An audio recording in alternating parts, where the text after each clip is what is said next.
பாவங்களும் அதனால் ஏற்படக்கூடிய விளைவுகளும் என்கிற தலைப்பிலே உங்கள் முன்னால் உரையாற்றுமாறு நான் பணிக்கப்பட்டிருக்கிறேன். அன்புள்ள சகோதரர்களே, அல்லாஹ் ஜல்ல ஷானஹு தஆலா இந்த உலகத்தை படைத்து இதிலே ஒரு கண்ணியமான அற்புதமான படைப்பாக மனிதனை ஆக்கியிருக்கிறார். சுவர்க்கத்திலிருந்து ஆதம் அலைஹிஸ்ஸலாம் அவர்களையும் ஹவ்வா அலைஹிஸ்ஸலாம் அவர்களையும் பூமிக்கு அனுப்புகிற போது அல்லாஹ் சொன்னான், இம்மா யஅ்தியன்னகும் மின்னி ஹுதா, என்னிடமிருந்து உங்களுக்கு நேர்வழி வரும், அதை நீங்கள் பின்பற்றினால் நீங்கள் வழி தவற மாட்டீர்கள், கெட்டுப்போக மாட்டீர்கள் என்று அல்லாஹு தாலா சொல்லி அனுப்பினான். அதற்கு பிறகு அல்லாஹு தாலா தொடர்ச்சியாக அவனுடைய வழிகாட்டல்களை இந்த உலகத்திற்கு அனுப்பி கொண்டே இருந்தான்.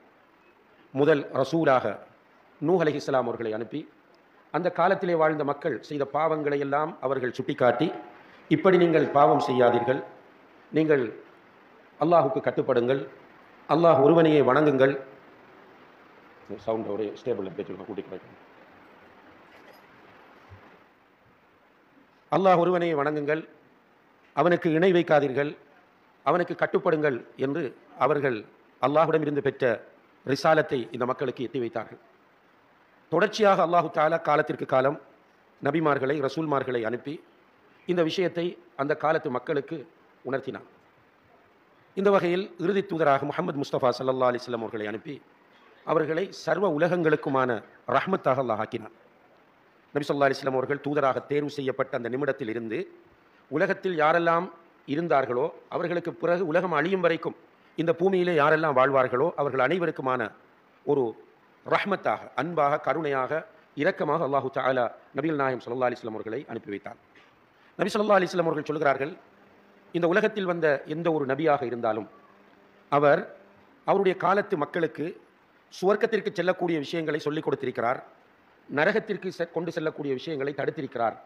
அந்த அடிப்படையில் நானும் உங்களுக்கு சுவர்க்கத்திற்கு இட்டுச் செல்லக்கூடிய அனைத்தையும் சொல்லித் தருகிறேன், நரகத்திற்கு இட்டுச் செல்லக்கூடிய அனைத்தையும் உங்களுக்கு நான் எச்சரிக்கை செய்கிறேன் என்கிற கருத்தை நபிகள் நாயகம் ஸல்லல்லாஹு அலைஹி வஸல்லம் அவர்கள் சஹாபாக்கள் மத்தியிலே பதிவு செய்தார்கள். அந்த அடிப்படையில் அன்புள்ள சகோதர சகோதரிகளே, அல்லாஹ்வுடைய தூதர் ஸல்லல்லாஹு அலைஹி வஸல்லம் அவர்கள் அனைத்து நன்மைகளையும் நமக்கு சொல்லித் தந்திருக்கிறார்கள். சுவர்க்கத்திற்கு இட்டுச் செல்லக்கூடிய சின்ன பெரிய அனைத்து விஷயங்களையும் சொல்லித் தந்திருக்கிறார்கள். எதுவும் அவர்களால் விடப்படவில்லை. அதே போல நரகத்திற்கு இட்டுச் செல்லக்கூடிய அனைத்தையும் அல்லாஹ்வுடைய தூதர் ஸல்லல்லாஹு அலைஹி வஸல்லம் அவர்கள் எச்சரிக்கை செய்திருக்கிறார்கள். அதிலும் அல்லாஹ்வுடைய தூதர் எந்த குறையும் வைக்கவில்லை.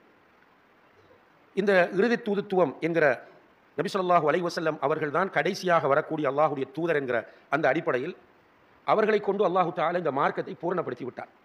அதை அரஃபா மைதானத்தில் ஹஜ்ஜத்துல் விதாவில் வைத்து அல் யௌம அக்மல்து லக்கும் தீனக்கும் வ அத்மம்து அலைக்கும் நிஅமதி வ ரதீது லக்கும் அல் இஸ்லாம தீனா என்கிற குர்ஆன் வசனத்தை இறக்கி அல்லாஹு தஆலா உறுதிப்படுத்தினான்.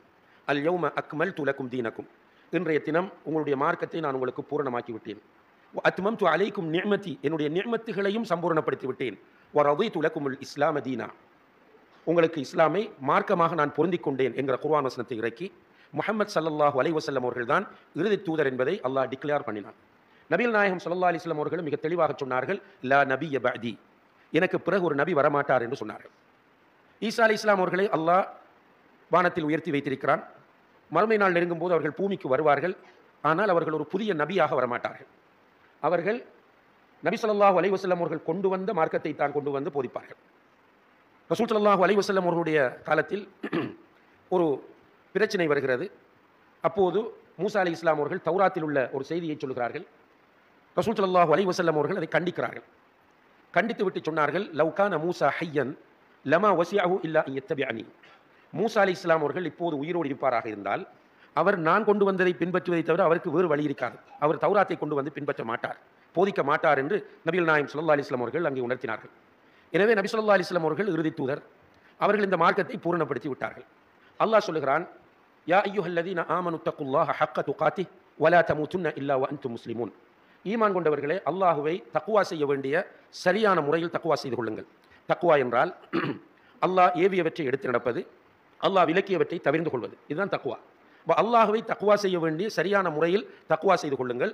வலா தமூதுன்ன இல்லா வ அன்தும் முஸ்லிமூன், நீங்கள் முஸ்லீம்களாக அன்றி மரணிக்கவே வேண்டாம். நீங்கள் மரணிக்கிற போது வேறு கொள்கைகளை, வேறு மதங்களை, வேறு சித்தாந்தங்களை பின்பற்றி அல்லது பாவங்கள் செய்து நீங்கள் மரணிக்க வேண்டாம், நீங்கள் முஸ்லீம்களாகவே மரணியுங்கள் என்று குர்ஆனிலே சொல்கிறார்.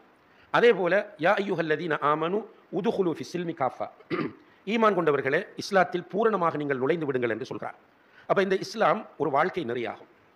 இந்த இஸ்லாம் என்பது வெறுமனே மிம்பரில் பேசப்படுகிற ஒன்றோ அல்லது புத்தகங்களிலே எழுதி வைத்து படிக்கிற ஒன்றோ அல்ல. மிம்பரில் பேசப்படுவதையும் குர்ஆனில் சுன்னாவில் இருப்பதையும் அதற்கு விளக்கமாக வந்த உரைகளையும் புத்தகங்களையும் எடுத்து நடப்பதுதான் இஸ்லாம் என்பதை நாம் புரிந்து கொள்ள வேண்டும். அதனால் தான் ஒரு அறிஞர் கவலையோடு சொல்கிறார், அல் இஸ்லாமு ஃபில் குத்துப் வல் முஸ்லிமூன ஃபில் குபூர்.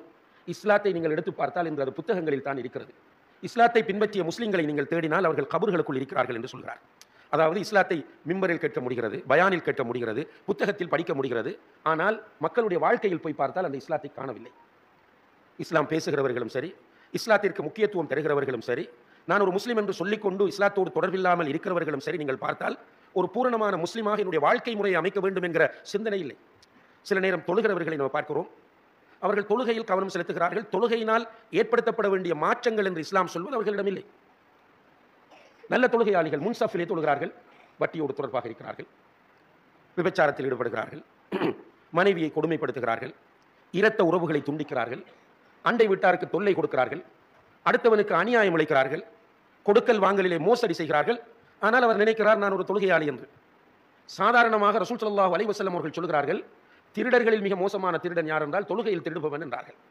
சஹாபாக்கள் கேட்கிறார்கள், அப்படி ஒரு திருட்டு இருக்கிறதா யார் ரசூலல்லாஹ், தொழுகையில் போய் களவெடுக்க திருட முடியுமா என்று கேட்டபோது அல்லாஹ்வுடைய தூதர் சொன்னார்கள், ருக்குஐ சுஜூதை பூரணமாக செய்யாமல் விடுவதுதான் தொழுகையில் உள்ள திருட்டு என்று சொன்னார்கள். இந்த ஹதீஸ் பல விஷயங்களை நமக்கு சொல்லுகிறது.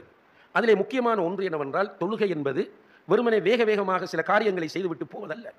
மாறாக அந்த தொழுகை என்னை ஒரு முஸ்லீமாக மாற்ற வேண்டும். நான் தொழுதால் என்னிடத்தில் பண்பாடு வர வேண்டும். நான் தொழுதால் என்னுடைய வாய் அடங்க வேண்டும். தூஷணம் வாயில் வரக்கூடாது. மற்றவர்களை பற்றி அவதூறுகளும் பொய்களும் புரட்டுகளும் என்னுடைய வாயில் வரக்கூடாது. நான் சஃபிலே நிற்கிற போது காலோடு கால் சேர வேண்டும், தோளோடு தோள் சேர வேண்டும் என்பதற்கு நான் முக்கியத்துவம் கொடுக்கிறேன் என்றால், அதே சகோதரத்துவம் என்னுடைய உள்ளத்தோடு வர வேண்டும். ரசூல் ஸல்லல்லாஹு அலைஹி வஸல்லம் அவர்கள் அதை பற்றி சொல்லும்போது, நீங்கள் சஃபிலே நேராக நெருக்கமாக நில்லுங்கள், சஃப்புகளிலே நீங்கள் இடைவெளி விடாதீர்கள். சஃப்புகளிலே இடைவெளி விட்டால் உள்ளங்களுக்கு இடையில் இடைவெளி வரும் என்று சொன்னார்கள். இன்று கால்களை நெருக்குகிறோம், மிதிக்கிறோம், தொழுவிக்கிற இமாமை ஏசுகிறோம், நீங்கள் சஃப்பை பார்ப்பதில்லை என்று சொல்கிறோம். காசை கொடுத்து பள்ளிவாசலிலே சஃப்பை நெருக்கமாக வைப்பது பற்றி ஹதீஸை எழுதி போட சொல்லுகிறோம். ஆனால் நம்முடைய உள்ளம் நம்முடைய இரத்த உறவுகளுடனே சேர முடியாத அளவுக்கு இறுக்கமாக இருக்கிறது என்றால், இந்த காலோடு கால் சேர்வதிலும் தோளோடு தோள் சேர்வதிலும் என்ன அர்த்தம் இருக்கிறது என்பதை நாம் சிந்திக்க கடமைப்பட்டிருக்கிறோம். இப்படி ஒவ்வொன்றாக சொல்லிக்கொண்டே போகலாம். அந்த வகையிலே தான் அன்புள்ள சகோதரர்களே, இந்த பாவங்கள் என்பதை பொறுத்தவரையில் எல்லோருமே இன்று கவலைப்படுகிறோம். பாவம் நடக்கிறது, எங்கு பார்த்தாலும் பாவம், எங்கு பார்த்தாலும் அநியாயம், எங்கு பார்த்தாலும் என்று எல்லோரும் கவலைப்படுகிறோம். ஆனால் மற்றவர்களிடத்தில் பாவங்களை பற்றி கவலைப்படுகிறோமே தவிர நம்மிடத்தில் பாவங்களை பற்றி நாம் கவலைப்படுவதில்லை. நமக்கு முன்னால் ஒருவர் ஒரு பாவம் செய்கிறார். உதாரணமாக ஒருவர் பிசினஸ் செய்கிறார். அவர் சாதாரணமாக வங்கியிலே ஓடி எடுப்பார், வாகனம் வாங்குவார் வட்டிக்கு. அதே நேரத்தில் ஊரிலே ஒரு திருமணம் நடக்கும். அந்த திருமணத்திலே ஏதாவது சீதனம் வரதட்சணை பற்றி பேசப்படும். ரெண்டும் பாவம்தான். வட்டியும் பாவம்தான், சீதனம் வரதட்சணையும் பாவம்தான். ஆனால் இங்கே ஆச்சரியம் என்னவென்று கேட்டால், இந்த வட்டியோடு மிக நெருக்கமான உறவை பேணிக் கொண்டிருக்கிற இவர் அந்த சீதனம் வரதட்சணை என்கிற பாவத்தை பார்த்து கொந்தளித்து எழுந்து போவார், கோபப்படுவார், ஆவேசப்படுவார், ஃபேஸ்புக்கில் எழுதுவார், நோட்டீஸ் அடிப்பார், கடுமையாக திட்டுவார், சாபமிடுவார். ஆனால் காலையில் போய் திரும்ப செக்கில் சைன் பண்ணி கொடுப்பார். ஒரு முரண்பாடு. இந்த தலைப்பு ஏன் பேசப்பட வேண்டும் என்றால், நான் நினைக்க வேண்டும் எனக்குரிய தலைப்பு என்று பேச தந்திருக்கிற என்னை நாம் முஹாசபா செய்வதற்காகவும் என்னை திருத்திக் கொள்வதற்காகவும் இந்த தலைப்பு எனக்கு தரப்பட்டிருக்கிறது என்று நான் நினைக்க வேண்டும். கேட்டுக்கொண்டிருக்கிற நீங்கள் ஒவ்வொருவரும் இதில் எனக்கு என்ன இருக்கிறது என்பதை நான் அறிந்து என்னை நான் மாற்ற வேண்டும் என்ற உணர்வோடு இந்த தலைப்பில் பேச வேண்டும், கேட்க வேண்டும். ஏனென்றால் அல்லாஹ் குர்ஆனிலே சொல்கிறான், இன்னல்லாஹ லா யுகையிரு மா பிகௌமின் ஹத்தா யுகையிரு மா பிஅன்ஃபுஸிஹிம். ஒரு சமூகம் தன்னைத்தானே மாற்றாதவரை அல்லாஹ் அவர்களை மாற்றுவதில்லை. என்னிடத்தில் நிறைய கெட்ட பண்புகள் இருக்கின்றன. நீங்கள் 1000 தான் சொன்னாலும் நான் மாறப்போவதில்லை. எப்போது நான் மாறுவேன்? நான் மாற வேண்டும் என்று முடிவெடுத்து அல்லாஹ் தௌஃபீக் செய்தால் தான் மாறுவேன். இதுதான் இன்று நடந்து கொண்டிருக்கிறது. நாங்கள் மிம்பரில் நின்று கத்துவோம், சில இமாம்கள் அழுவார்கள், மாற்றம் வராது. ஏனென்றால் கேட்டுக்கொண்டிருக்கிறவர்கள் என்ன நினைக்கிறார்கள் என்றால், ஷா நல்ல ஒரு பயான் பண்ணினார் நுய்ஸ் மௌலவி, ஆனால் இந்த கேட்க வேண்டிய ஆக்கள் இன்றைக்கு வரலையே. எனக்கு என்று யாரும் நினைப்பதில்லை சகோதரர்கள். ஆனால் சஹாபா பெருமக்கள் அவர்களுக்கு என்று தான் நினைத்தார்கள் எல்லாவற்றையும். உங்களுக்கு அடிக்கடி சொல்லப்படக்கூடிய ஒரு சம்பவம் தான், ஒரு நபித்தோழர் இருந்தார். அவர் கொஞ்சம் சத்தமாக பேசுவார், வாய்ஸ் வால்யூம் கூட. ஒரு நாள் ரசூல் ஸல்லல்லாஹு அலைஹி வஸல்லம் அவர்கள் பள்ளியில் பல தொழுகைகளுக்கு பார்க்கிறார்கள், அவரை காணவில்லை. அவரை எங்கே என்று கேட்டார்கள். அது பிறகு சஹாபாக்களும் அவரை தேடி பார்த்தா அவர் இல்லை. அவருடைய வீட்டுக்கு போனால் ரசூலுல்லாஹ் அனுப்புறாங்க கூட்டிட்டு வர சொல்லி. வீட்டுக்கு போனால் அவர் அழுது கொண்டிருக்கிறார். சஹாபாக்கள் சொன்னார்கள், அல்லாஹ்வுடைய தூதர் உங்களை வர சொல்லி இருக்கிறார்கள், வாருங்கள். அவரை பள்ளிவாசலுக்கு கொண்டு வந்தோன்னே ரசூலுல்லாஹ் கேட்டாங்க, ஏன் வீட்டை போய் அழுதுட்டு இருக்கிறாய்? அவர் சொன்னார், யா ரசூலல்லாஹ், ஒரு குர்ஆன் வசனம் இறங்கியது, லா தர்ஃபஉ அஸ்வாத்தகும் ஃபௌக ஸௌத்தின் நபி, நபியுடைய சத்தத்திற்கு மேல் உங்களுடைய சத்தத்தை நீங்கள் உயர்த்தி பேச வேண்டாம். அப்படி நீங்கள் செய்தால் அந்த தஹ்பித அமாலுக்கும், உங்களுடைய அமல்கள் வேஸ்ட் ஆகிவிடும். யா ரசூலல்லாஹ், நான் தானே சத்தம் போட்டு பேசுகிறாள், அப்போ எனக்கு தானே இந்த குர்ஆன் வசனம் இறங்கிச்சு, என்னுடைய அமல்கள் வீணாகிறது என்று அல்லாஹ் சொல்கிறானே, இந்த பயம்தான் வீட்டில் என்னை போய் உட்கார வைத்தது என்று சொல்லிட்டு ரசூல் ஸல்லல்லாஹு அலைஹி வஸல்லம் அவர்கள் அவருக்கு ஆறுதல் சொன்னார்கள், உனக்கு அல்ல இது என்று. அவர்களுக்கு என்று நினைத்தார்கள். அதனால் தான் அல்லாஹுக்கு விசுவாசமாக அவர்கள் வாழ்ந்தார்கள். நான் உங்களுக்கே பேசுவேன், என்னை மறந்து விடுவேன், நீங்களும் கேட்டுக்கொண்டிருப்பீர்கள், மற்றவர்களுக்கு என்று நினைப்பீர்கள், உங்களுடைய வாழ்க்கையில் பிராக்டிஸ் பண்ண வேண்டும். நான் இப்படியெல்லாம் பாவங்கள் செய்கிறேனே, இதை நான் எப்படி விடுவது என்று நம்ம யோசிப்பதில்லை. அல்லாஹ் என்னையும் உங்களையும் பாதுகாக்க வேண்டும்.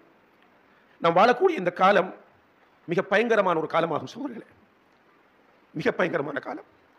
நான் நரகத்திற்கு போவது எனக்கே தெரியாமல் நரகத்திற்கு நான் போகிற ஒரு காலம் இது. நாம் எல்லோருமே நம்மை அறியாமல் நாளாந்தம் நரகத்தை நோக்கி போய்கொண்டிருக்கிறோம், அழிவை நோக்கி போய்கொண்டிருக்கிறோம். நம்முடைய பிள்ளைகளை அழிவை நோக்கி அழைத்துக் கொண்டிருக்கிறோம். பிள்ளைகள் மீது உள்ள இரக்கம் என்கிற பேரிலே பிள்ளைகளை நரகத்திற்கு அனுப்பி கொண்டிருக்கிறோம். ஜாஹிலியத்துகள் தலைவிரித்தாடி கொண்டிருக்கின்றன.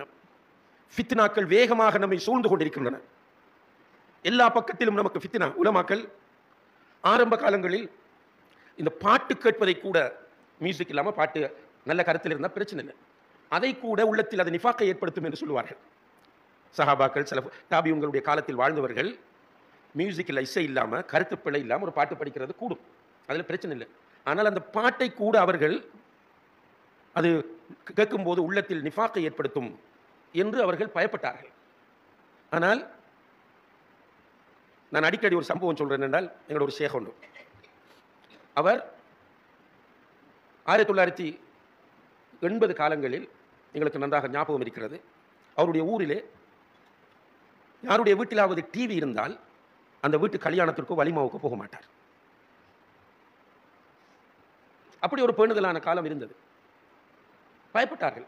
இன்றைக்கு சுப்ஹானல்லாஹ், இன்னா லில்லாஹி வ இன்னா இலைஹி ராஜிஊன், நானும் நீங்களும் அடிக்கடி இசை கேட்கிறோம், அடிக்கடி ஆபாசத்தையும் விரசத்தையும் பார்க்கிறோம். எல்லாரும், நான் விதிவிலக்கு என்று நான் சொல்லவில்லை. ஃபேஸ்புக்கை திறந்தோம் என்றால் நிர்வாணமான காட்சிகள், அரை நிர்வாணமான காட்சிகள், மியூசிக்குகள், பொய்கள், பித்தலாட்டங்கள் எல்லாத்தையும் பார்க்குறோம், கேட்குறோம். நம்மளோட நிலைமை எப்படி மாறிட்டுன்னு சொன்னால், இதெல்லாம் ஒன்றும் இல்லை, நத்திங்.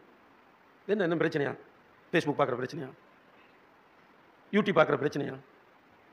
இதில் போய் ஒரு கிளிப், ஒரு ரீல்ஸை பார்க்குறது பிரச்சனையா என்கிற மனநிலைக்கு நம்ம மாறிவிட்டோம். அதை நான் ஆரம்பத்தில் சொன்னேன். நம்ம எல்லாரும் விளங்காம நரகத்தை நோக்கி போய் கொண்டிருக்கிறோம். நியாயப்படுத்தல்கள். நம்ம தொழுகையினுடைய முக்கியத்துவத்தை பல கோணங்களில் வலியுறுத்தி பேசினார். நம்ம என்ன நினைக்கிறோம் தெரியுமா?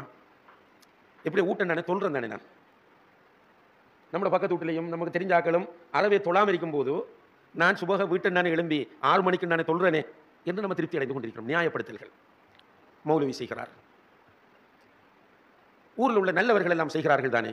சுப்ஹானல்லாஹ், இதெல்லாம் ஒரு வகையான சோதனை. நமக்கு இந்த சிந்தனை வருவதும் ஷைத்தான் நம்மிடத்தில் ஏற்படுத்தக்கூடிய ஒரு கோளாறு. இந்த ஒத்தருடைய மரப்புறல்ல. எல்லாரும் துள்ளுறோம், குதிக்கிறோம், பாடுறோம், ஆடுறோம், எல்லாம் செய்கிறோம். உயிர் போகிற நேரத்தில் தனியத்தான் போகும். கபருக்குள்ள கொண்டு தனியத்தான் வாழ போகிறோம். மஹ்ஷர்ல அல்லாஹ்வுடைய நீதிமன்றத்தில் தனியத்தான் நிற்க போகிறோம். மஹ்ஷர் மைதானத்தில் கூட தெரிஞ்சவங்களை கண்டாலும் கிட்ட வர மாட்டாங்க. அப்போ இவனை ஆதாரம் காட்டி நியாயப்படுத்தி, அதுவும் இந்த சோஷியல் மீடியாக்கள் வந்து, அன்புள்ள சகோதர சகோதரிகளை, பாவத்தை நமக்கு சிம்பிளாக்கி போட்டு, பாவங்கள் மிக சாதாரணமாக மாறிவிட்டன எல்லோருக்கும். பாவத்தை கண்டால் ஒரு மூமினுக்கு கோபம் வர வேண்டும். ஒரு மூமினுக்கு பாவத்தை கண்டா கோபம் வரணும். ஆள்ல கோபம் இல்லை. இவர் பாவத்தை செய்யணும், இவரை கோவிக்கிறது, அந்த பாவத்தில் கோபம் வரணும். அதிலையும் இணை வைத்தல் என்று சொன்னால், ஷிர்க் நடக்குது என்று சொன்னால் நமக்கு ஒரு ஆத்திரம் வரணுமே. நாம் அல்லாஹ்வை உயிரை விட மேலாக, இந்த உலகத்தில் உள்ள எல்லாவற்றையும் விட மேலாக நேசிக்கிறோம். அல்லாஹ்வை நம்முடைய ரப்பாக ஏற்றுக்கொண்டிருக்கிறோம். அதான் உண்மையும். இந்த வானங்கள் பூமிகள் எல்லாவற்றையும் படைத்தவன் அந்த அல்லாஹ். அந்த அல்லாஹுக்கு போய் இணை வைக்கிறார்களே என்று பார்க்கிற போது ரத்தம் கொதிக்க வேண்டும். ஆனால் இன்றைக்கு அதெல்லாம் வெரி சிம்பிள் ஆயிட்டு நமக்கு. ஏன்னா செலவுகளுடைய வரலாற்றை படிக்கிறவங்க அந்த கோபம் அவங்களுக்கு வந்துச்சு, அந்த கவலை அவர்களுக்கு வந்தது. அதே போல நபிகள் நாயகம் ஸல்லல்லாஹு அலைஹி வஸல்லம் அவருடைய சுன்னாக்கள் இழிவுபடுத்தப்படும் போது கோபம் வரணும். ரசூல் ஸல்லல்லாஹு அலைஹி வஸல்லம் அவருடைய சுன்னத்துகள் இழிவுபடுத்தப்படும் போது, உதாசீனம் செய்யப்படும் போது, கண்டுகொள்ளப்படாமல் போகும்போது நமக்கு ஒரு கவலையும் கோபம் வரணும். சிலர் இருப்பீர்கள், நான் பேசும்போது எனக்கு அப்படி வருது, அல்ஹம்துலில்லாஹ் சொல்லுங்க, உங்களுடைய நிலை நல்ல நிலை.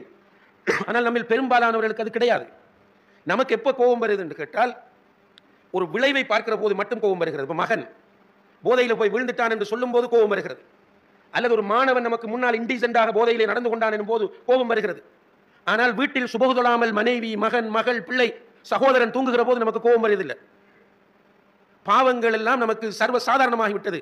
இப்போ தொழுகையை பற்றி நம்ம திரும்ப திரும்ப சொல்றோம். என்ன காரணம் என்று கேட்டால், ஒருவன் இஸ்லாத்துக்கு வந்தால் அடுத்தது தொழுகை தான். ஒருவன் இஸ்லாத்தை ஏற்றுக்கொண்டால் அடுத்தது தொழுகை தான்.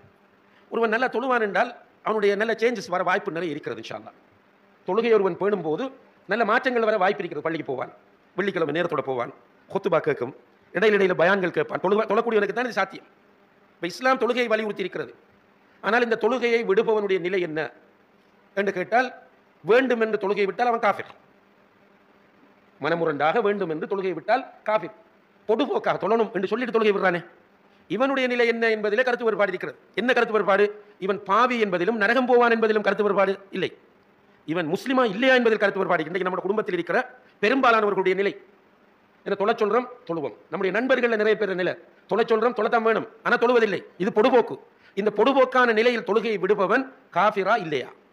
இதில் கருத்து வேறுபாடு இருக்கிறது. சில இமாம்கள், சில அறிஞர்கள் சொல்கிறார் அவன் காஃபிர் தான்.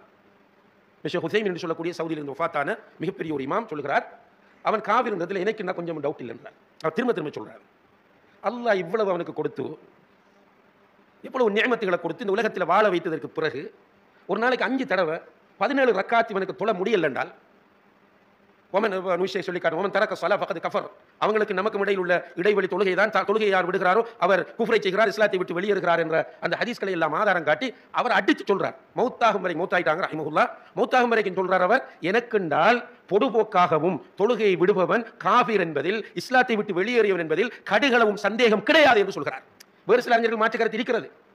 ஆனால் நம்ம மனச்சாட்சி அடிப்படையில் பார்த்தாலும் இந்த ஃபேஸ்புக் நம்ம காசு கொடுத்து வாங்குறது, இதுக்கு முன்னால பல மணி நேரங்களை செலவழிக்கிறவர்கள், ஒரு ஆபத்தில் கைவிட்டு ஓடக்கூடிய நண்பர்கள், இந்த நண்பர்களுக்காக வேண்டி பல மணி நேரங்களை செலவு செய்கிறவர்கள், ஒரு தேநீர் கடையிலே போய் உட்கார்ந்து ஒரு டீ குடிக்கிறதுக்கு 10 நிமிஷம் எடுக்கும் கூடினது, ஆனால் பல மணி நேரங்களில் அந்த தேநீர் கடையில் உட்காரக்கூடியவர்கள், ஒரு கிழங்கு போய் ஒரு டேஸ்ட் கடையில் போய் உட்கார்ந்து நேரத்தை வேஸ்ட் ஆக்கக்கூடியவர்கள், அரசியல் புறம், அரசியல் அவதூறு, அரசியல் பொய்களை பேசுவதற்காக பல மணி நேரங்களை செலவு செய்யக்கூடியவர்கள், இவர்களுக்கு நல்ல பார்வையை கொடுத்த, அழகான கேட்கிற புலன்களை கொடுத்த, சுத்தமான ரத்தத்தை கொடுத்த, ஆரோக்கியமான கிட்னிகள் 2 கொடுத்த, சுத்தமான ஆரோக்கியமான ஈரலை கொடுத்த, நல்ல மூளையை கொடுத்த, கையிலும் காலையிலும் பலத்தை கொடுத்த, ஒரு தொழிலை கொடுத்த, ஒரு நல்ல மனைவியை கொடுத்த, ஒரு நல்ல பிள்ளைகளை கொடுத்த, வேளா வேளைக்கு சோறு தரக்கூடிய அந்த ரப்புல் ஆலமீனுக்காக வேண்டி 5 நேரம் 17 ரக்காத்துக்கள் குறைந்தது கூடியது ஒரு அரை மணி நேரங்களை ஒருவன் ஒதுக்க முடியவில்லை என்றால் மனச்சாட்சியின் அடிப்படையில் அவனை முஸ்லிம் என்று சொல்வது கஷ்டமாகும். அப்படிப்பட்ட ஒரு பாவம் இன்றைக்கு நமக்கெல்லாம் சாதாரணமான விஷயமா இல்லையா? ஒரு மாப்பிள்ளை பார்க்குறோம், பிள்ளைக்கு தங்கச்சிக்கு எல்லாம் விசாரிச்சுட்டு வரோம். அவர் கடையில் நிற்காராம். கடையில் ஒரு சேல்ஸ்மேனாக நிற்காராம். தம்பி சொல்லுவான், மகன் சொல்லுவான், இல்லை அந்த மாப்பிள்ளை வேணாம். உம்மா சொல்லுவான், நம்மளோட பிள்ளை படிச்சிருக்கு, அதுக்கு போய் கடையில் நிற்க வருவான் கேட்டு வேணான்றுவா. கல்யாணம் நிலைமை பாருங்க. மாப்பிள்ளை பார்க்குறாங்க, கவர்மெண்ட் ஜாப், மாஷா அல்லாஹ். மகன் சொல்லலாம், பாப்பா அவன் தொழுறல, அது பிரச்சனை இல்லை, அது பிரச்சனை இல்லைன்னு சொல்றல, கண்டுக்கிறது இல்லை. அவன் தொழுவதில்லை என்று சொல்வார்கள், நண்பர்கள் சொல்வார்கள். ஆனால் அது ஒரு மேட்டரே இல்லை. விபச்சாரம் செய்கிறான் என்பதை விட டேஞ்சரானது தொழுவதில்லை என்பது. போதை வஸ்துக்களுக்கு அடிமையாக இருக்கிறான் என்பதை விட டேஞ்சரானது தொழுவதில்லை என்பது. வட்டி தொழில் செய்கிறான் என்பது டேஞ்சரானது. தொழுகை விடுவது என்பது வட்டி தொழிலை விட டேஞ்சரானது. எல்லா பாவங்களையும் விட டேஞ்சரானது தொழுகையை விடுகிறான் என்பது. ஆனால் நமக்கு அது ஒரு கணக்கே இல்லை. கணக்கு இல்லை தான், இப்போ கணக்கு இல்லை தான். இப்போ நம்ம வீட்டை நம்ம அப்படியே ஒன்று பேசுகிற நிலை வந்தால் தொழுகையை முதல் பார்க்க மாட்டோம். அது இப்போ பேசுறதுக்கு சரி மகன், அது நம்மளை பிள்ளை கல்யாணம் அப்படின்னு ஊரில் ஒருத்தர் கல்யாணம் முடிக்க மாட்டாங்க. இப்படி சொல்லி சொல்லி ஓப்பன் பண்ணிட்டோம் பாவத்தை. ஒரு முஸ்லீம் ஊர் என்றால் அந்த ஊரில் உள்ள எல்லோரும் தொழுகையை நிறைவேற்ற வேண்டும். பருவ வயதை அடைந்த ஆண்கள் எல்லோரும் பள்ளிக்கு வர வேண்டும். இப்போ பாவங்கள் சிம்பிள் ஆகுது. இப்போ ஷிர்க் சிம்பிள் ஆயிடுச்சு, பித்அத் சிம்பிள் ஆயிடுச்சு, தொழுகை விடுவது சிம்பிள் ஆயிடுச்சு. வட்டி இன்னா லில்லாஹி வ இன்னா இலைஹி ராஜிஊன். அதெல்லாம் ஒரு பாவமாவே இல்லை. அதை நான் சொல்றேன், திரும்ப திரும்ப சொல்றேன். அந்த ஏசுறதுக்காக கோபத்தில் நான் சொல்லலை சகோதரர்களே. நம்ம எல்லாரும் வெல்லணும் இன்ஷா அல்லாஹ். எல்லோரும் அல்லாஹ்விடத்தில் அங்கீகரிக்கப்படும், எல்லாரும் சொர்க்கம் போகணும். இந்த சில சகோதரர்கள் இந்த ஃபேஸ்புக்கில் இருந்து துள்ளுவ இந்த பொது சொத்துக்கள் எல்லாம், பொது சொத்து பெரிய டேஞ்சரான விஷயம், லேசான டேஞ்சர் இல்லை. பொது சொத்திலிருந்து ஒரு சின்ன பொருளை ஒருவர் திருடினாலும் அவர் சொர்க்கம் போகிறதுக்கு சான்ஸே இல்லை. அப்படியானது. அல்ஹம்துலில்லாஹ் அது பிள்ளைன்றதை சொல்லுவோம். அதே டைமில் எனக்கு தெரிக்கிற பிள்ளையை விடணுமே. இப்போ நிறைய பேரை பற்றி இப்போ சமூகத்தில் அவங்களோட வீட்டை போனால் மனைவிக்கு சரியாக செலவுக்கு காசு கொடுக்குறல, ரைட், அது ஒரு வித்தியாசமான இஷ்யூ. அதை விடுங்களேன். உம்மா பாப்பா வறுமை கோட்டுக்கு கீழே இருந்து கஷ்டப்படுவார்கள், சரியாக கவனிக்க மாட்டான். அவன் வந்து நின்று ஃபேஸ்புக்கில் இந்த ஊரை தலைமை தாங்குவான். அது மதுமனைக்கு மட்டும் நான் சொல்லலை, எல்லா இடத்துலையும் தான். ரசூலுல்லாஹி ஸல்லல்லாஹு அலைஹி வஸல்லம் அவர்கள் சொல்கிறார்கள், ரிதல்லாஹி ஃபீ ரிதல் வாலிதைன் வ ஸஹத்துல்லாஹி ஃபீ ஸஹத்திஹிமா. அல்லாஹ்வுடைய திருப்தி பெற்றோருடைய திருப்தியில் இருக்கிறது, அல்லாஹ்வுடைய கோபம் பெற்றோருடைய கோபத்தில் இருக்கிறது. பெற்றோர் சாபமிட்டால் உடனே பலிக்கும் என்று நபிகள் நாயகம் ஸல்லல்லாஹு அலைஹி வஸல்லம் அவர்கள் சொல்கிறார்கள். பெற்றோர் சாபமிட்டால் உடனே பலிக்குமா? சம்பவங்களும் சொல்லி காட்டுகிறார்கள் பலிப்பதற்கு. அப்போ அது சிம்பிள் ஆகிட்டு. என்னென்றால் மற்றவன் பாவம் செய்கிறது மட்டும்தான் நம்மளோட போட்டு கண்ணுக்க போட்ட கண்கள். நான் திருந்துறதுக்கு ரெடியே இல்லை. பாவத்தை பற்றி பேச தலைப்பு தந்தால் பள்ளிவாசல்களுக்கு போகும்போது தருவார்கள். என்னென்னு கேட்டால் வாராக்களுக்கு சொல்லுங்க. பேசுகிற எனக்கும் இல்லை, பள்ளி நிர்வாகத்துக்கும் இல்லை. வாராக்கள் என்ன முடிவெடுக்க? அது எனக்கு இல்லை, வராதவனுக்கு இல்லை. இப்படியே மாறி மாறி போல மாற்றிக்க போகிறோமே தவிர மாற்றத்திற்கான முயற்சிகள் யாரும் செய்யல. எத்தனை பேர் நான் வட்டியில் மாட்டிக்கொண்டேன் என்று அழுதிருக்கிறோம். நான் உம்மா பாப்பாவை கவனிக்கலண்டு இப்போ நம்ம பேசுகிற நேரத்தில் யாருக்கு கவலை வருது? அல்லாஹ்க்கு அடுத்தாக்கள் உம்மா பாப்பா தான். இஸ்லாத்தில் உம்மா அப்பா உயிரோடு இருந்து டெய்லி போய் பார்க்குறார்கள் எத்தனை பேர்? ஒவ்வொரு வேலைக்கும் சாப்பிட்டீங்களான்னு கால் பண்ணி கேட்குறார்கள் எத்தனை பேர்? சம்பளத்தை எடுத்துட்டு போய் முதலாவது உம்மா அப்பாட மருத்துவ செலவு மற்ற அடிப்படை தேவைகளையும் பார்க்குறார்கள் எத்தனை பேர்? சுப்ஹானல்லாஹ். நான் நிறைய உம்மா பாப்பா அம்மாரோடு உட்கார்ந்து பேசும்போது வேதனைகளை வெளிப்படுத்துவார்கள், கவலைகளை வெளிப்படுத்துவார்கள். மகனை பார்த்த பெரிய போஸ்ட், பெரிய பொசிஷன், எவ்வளவு தருவார்? 3000 ரூபாய் தருவார் மாதம், 5000 ரூபாய் தருவார். அவர் பெரிய என்னமோ சாதனை. நான் உமாக்கு 5000 ரூபாய் அனுப்புகிறேன் மாதம் மாதம். உமாக்கு 5000 ரூபாய் நான் மாதம் மாதம் கொடுக்க, உனக்கு 45000 ரூபாய் போதா? உனக்கும் பிள்ளைக்கும் உம்மா பாப்பாவுக்கு 5000 ரூபாய் போதும். உன்னை இந்த நிலைக்கு கொண்டு வந்து விட்டவர்கள் உன்னுடைய உம்மா பாப்பாவும். நீ சிக்கன் பிரியாணி சாப்பிட்டால் உன்னுடைய உம்மா பாப்பா மட்டன் பிரியாணி சாப்பிட வேண்டும். அதான் உன்னுடைய மைண்ட் செட்டாக இருக்க வேண்டும். நீ ஒரு உணவு சாப்பிடுகிறாய் என்றால் அதை விட தரமான உணவை என்னுடைய தாயும் தந்தையும் சாப்பிட வேண்டும் என்று நினைக்க வேண்டும். நீ ஒரு ஆடை உடுத்துகிறாய் என்று சொன்னால் அதை விட தரமான ஆடையை என்னுடைய உம்மா பாப்பாவும் அணிய வேண்டும் என்று நீ ஆசைப்பட வேண்டும். இதுதான் உம்மா பாப்பாக்கு செய்ய வேண்டிய கடமை. இதுல ஃபுல் ஃபெயிலியர். எல்லாம் நம்ம பர்சனல் லைஃப் எடுத்துட்டா எல்லாம் ஃபெயிலியர். அண்டை வீட்டுக்காரர்களோட இஸ்லாம் சொல்ற தத்துவங்கள் எல்லாம் பேசுவோம், ஆனால் பேச மாட்டோம். நம்ம பேச மாட்டோம், விட்டு கொடுக்க மாட்டோம், மன்னிக்க மாட்டோம். பிஸ்னஸ் செய்வோம், அந்த இடத்துக்கு போனால் வேறு இஸ்லாம். பொய் சொல்றது, ஏமாத்துறது, பதுக்கிறது. அன்புள்ள சகோதர சகோதரிகளே, ரசூல் ஸல்லல்லாஹு அலைஹி வஸல்லம் அவர்கள் சொன்னார்கள், இன்னல் அப்த இதா அத்னப தம்பன் நுக்கித ஃபீ கல்பிஹி நுக்தத்துன் சௌதா. ஒரு அடியான் ஒரு பாவத்தை செய்து விட்டால் அவனுடைய உள்ளத்தில் ஒரு கருப்பு புள்ளி போடப்படும். அவன் நான் பாவம் செய்து விட்டேனே என்று உணர்ந்து கை செய்தப்பட்டு அல்லாஹ்விடத்தில் போய் உடைந்து விழுந்து தௌபா செய்து மன்னிப்பு கேட்டால் அல்லாஹ் உள்ளத்தை பசுத்தப்படுத்தி விடுவான். இல்லாமல் அந்த பாவத்தை செய்த நிலையில் திரும்பவும் ஒரு பாவம், திரும்பவும் பாவம், திரும்பவும் பாவம் என்று அவன் பாவங்களையே தொடர்ந்து செய்து கொண்டிருப்பானாக இருந்தால் அவனுடைய உள்ளம் முழுக்க கருப்பு புள்ளி போடப்பட்டு விடும். எப்படி உள்ளமாக மாறும்? கல்லா பல் ரான அலா குலூபிஹிம். அவருடைய உள்ளங்கள் துருப்பிடித்த உள்ளங்களாக மாறிவிட்டன என்று குர்ஆன் அல்லாஹ் சொல்றானே, அந்த உள்ளத்தின் சொந்தக்காரர்களாக அவர்கள் மாறிவிடுவார்கள் என்று அல்லாஹ்வுடைய தூதர் சொல்கிறார். இப்னு மஸ்ஊத் ரலியல்லாஹு அன்ஹு அவர்கள் சொல்கிறார்கள், ஒரு முஃமின் பாவம் செய்தால் அவனுடைய உணர்வுகள் மாறிவிடும், பயம் அவனை ஆக்கிரமித்து விடும், கவலைக்குள்ளாகி விடுவான். அவனுடைய மனநிலை எப்படி இருக்கும் என்றால், உயரமான ஒரு இடத்திலே ஒரு பெரிய பாறாங்கல் இருக்கிறது. அந்த கல் விழுந்தால் எந்த இடத்தில் விழுமோ அந்த இடத்தில் அவன் நிறுத்தப்பட்டிருக்கிறான். ஒரு மனிதன் ஒரு கல்லுக்கு கீழே நிற்கிறான், விழக்கூடிய கல்லுக்கு கீழே. அவனோட மனநிலை எப்படி இருக்கும்? ஒன்றும் ஃபீல் பண்ணாத, எல்லாம் ஒரு வகையான எம்டியான ஃபீலிங் அவன் போவான். அதே போல தான் ஒரு முஃமின் தவறு செய்து விட்டால், பாவம் செய்து விட்டால் அவனுடைய மனநிலை இருக்கும். ஆனால் ஒரு முனாஃபிக் பாவம் செய்வது என்பது அவனுடைய மூக்கில் ஈ வந்து உட்காருவதை போல என்று சொன்னார். மூக்கில் ஈ வந்து உட்கார்ந்தா, கொசு வந்து உட்கார்ந்தா என்ன செய்வோம்? சும்மா இப்போ உட்கார்ந்தா இப்படி எடுத்து அடிப்பேனா? இதை கூட செய்ய மாட்டேன். நான் பேசிக்கொண்டிருக்கும் போது எனக்கு டிஸ்டர்பாக தான் இருக்கும், இருந்தாலும் அப்படி தட்டிட்டு பேசிட்டு இருப்பேன். அதுக்கு இம்பார்ட்டன்ஸ் நீங்களும் தர மாட்டீங்க. மௌலவியில் மூக்கில் ஈ மூக்கி இது கொஞ்சம் நிப்பாட்டுங்க பயான, ஈயை கொண்டுட்டு வருவோம் எல்லாம் செய்ய மாட்டீங்க. ஈ உட்கார்ந்தா தட்டிட்டு போகிறேன். இதுதான் மனிதனுடைய இயல்பு. இப்போ இப்னு மஸ்ஊத் ரலியல்லாஹு அன்ஹு அவர்கள் இங்கே என்ன சொல்கிறார்கள் என்றால், ஒரு முனாஃபிக் பாவத்துக்குரிய பெருமானங்கள் எதுவும் கொடுப்பதில்லை.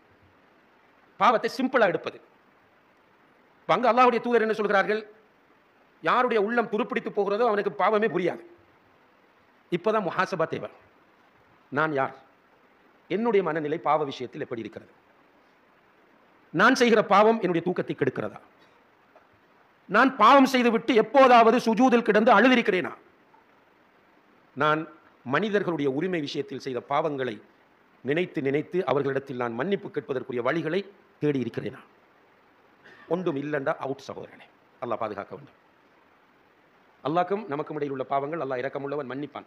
ஆனா அல்லாஹ் இரக்கமுள்ளவன் என்று நினைச்சுக்கு இப்லீஸ் ஸ்டைல்ல பாவம் செஞ்சா மன்னிக்க மாட்டான். விரக்தி அடையாமல் தௌபா செய்ய வேண்டும், முடிவெடுக்க வேண்டும், இனி செய்ய மாட்டேன் என்று. அதை தாண்டியும் பாவம் வந்து அல்லாஹ் மன்னிப்பான். ஆனால் அடியாருடைய விஷயத்தில் இவருக்கு நான் ஏசி போட்டேன்டா, அவர் அநியாயம் ஆயிச்சிட்டேன்டா, அவர் மன்னிக்காமல் அல்லாஹ் என்ன மன்னிக்க மாட்டான். இவரை காசை எடுத்துட்டேன்னு சொல்லுங்க, ஏதோ ஒரு முறையில் ஒரு பொருள் வாங்க போய் எடுத்துட்டேன், அல்லது அவருக்கு தெரியாமல் எடுத்துட்டேன், அல்லது அவருடைய உறவுக்காரராக இருந்து ஒரு சொத்து பங்கீட்டில் அநியாயமாக அவருக்குரிய ஹக்கை நான் எடுத்து விட்டேன். எனக்கு மனச்சாட்சிக்கு தானே, இந்த மனச்சாட்சிக்கு தெரியும் நான் செய்தது அநியாயம் என்று. அந்த மனச்சாட்சியம் கண்டுகொள்ளாமல் இபிலிசியத்தை நான் உள்வாங்கிக் கொண்டு நான் அவர்கிட்ட போக மாட்டேன் என்று என்னுடைய சைடை நியாயப்படுத்தி கொண்டு நான் அவுட். நம்ம தொழலாம், அந்த வந்து நிற்பார் மறுமையில். எவ்வளவுதான் தொழுதாலும் ஒரு ஃபாய்தாவும் இல்லை. ஏன் ஃபாய்தா இல்லை தெரியுமா? இவருடைய சொத்தை நான் எடுத்திருக்கிறேன். அது ஒரு சான் நிலமாக இருக்கலாம், அல்லது ஒரு பேக் சீமந்தியாக இருக்கலாம், அல்லது ஒரு 2000 ரூபாய் காசாக இருக்கலாம். அவர் ஹலால் சொல்லல, நான் மௌத்தா போய்த்தேன், அவர்கிட்ட மன்னிப்பு கட்டவும் இல்லை, அவரும் மன்னிக்கவும் இல்லை, ஹலால் சொல்லவும் இல்லை. அல்லாஹ் நீதியானவன்.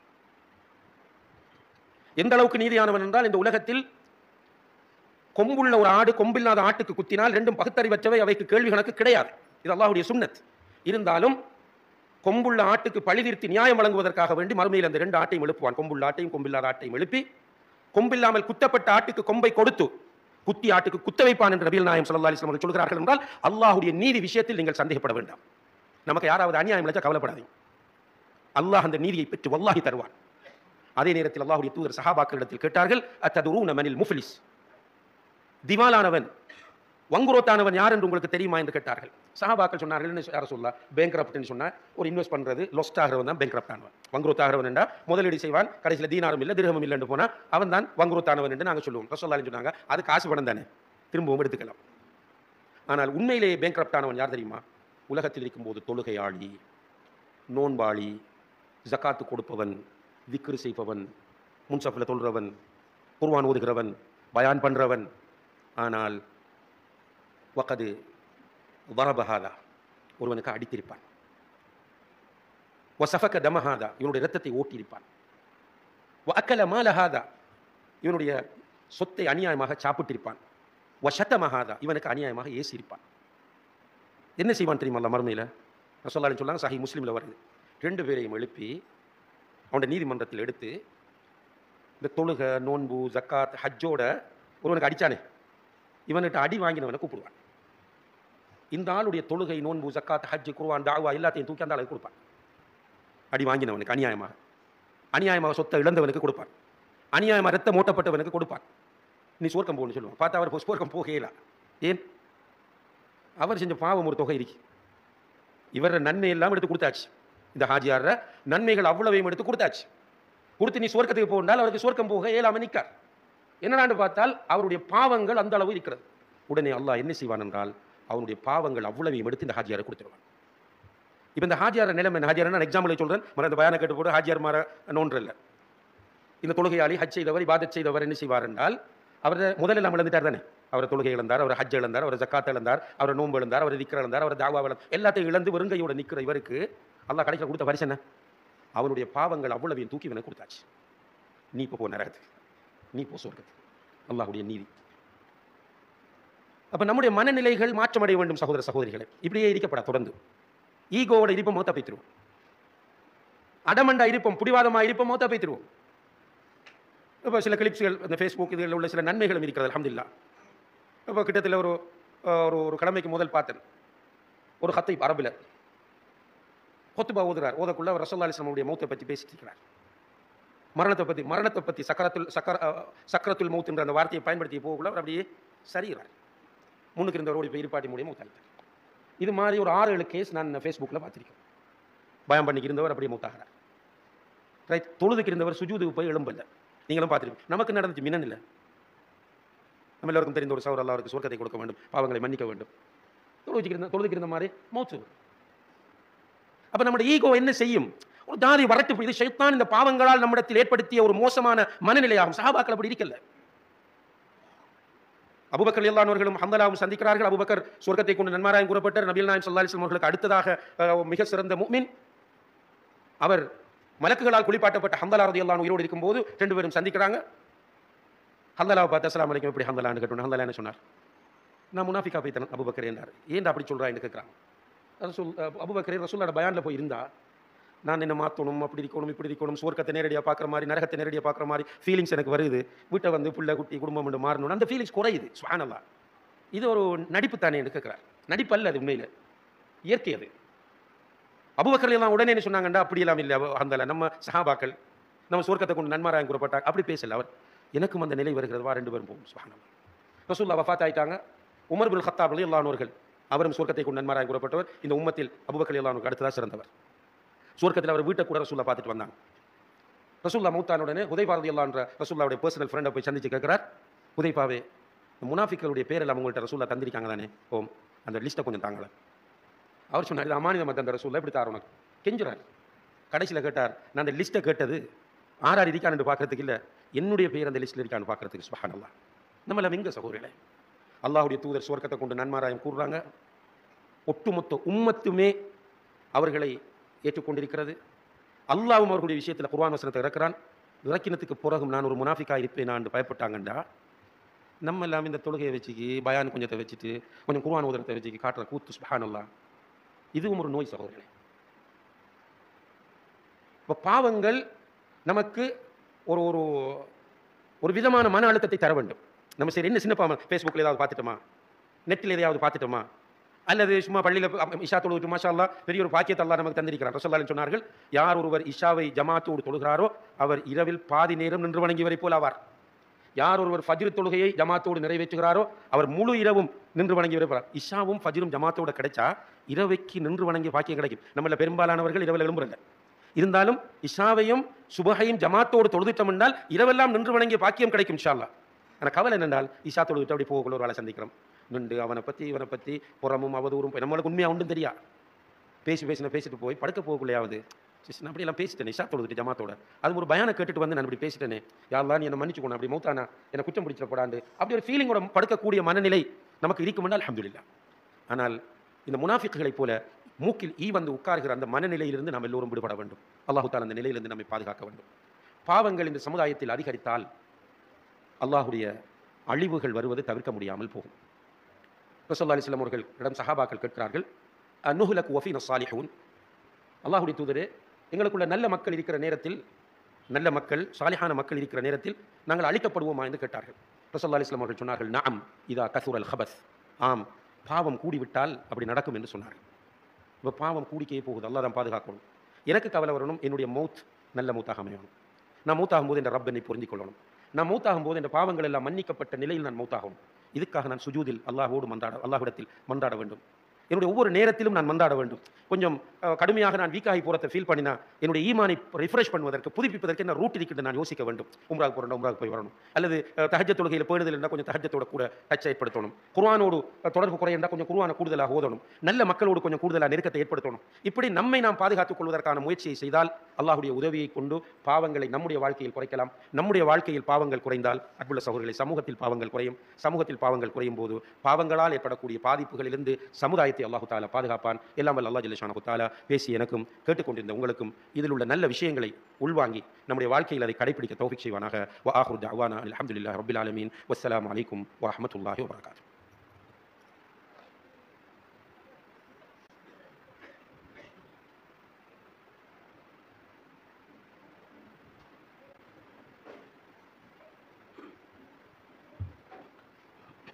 بسم الله الرحمن الرحيم الحمد لله رب العالمين نحمد ونصلي على رسوله الكريم أما بعد قال الله تعالى في القرآن الكريم لئن شكرتم لأزيدنكم ولئن كفرتم إن عذابي لشديد. எல்லாம் வல்ல அல்லாஹ்வின்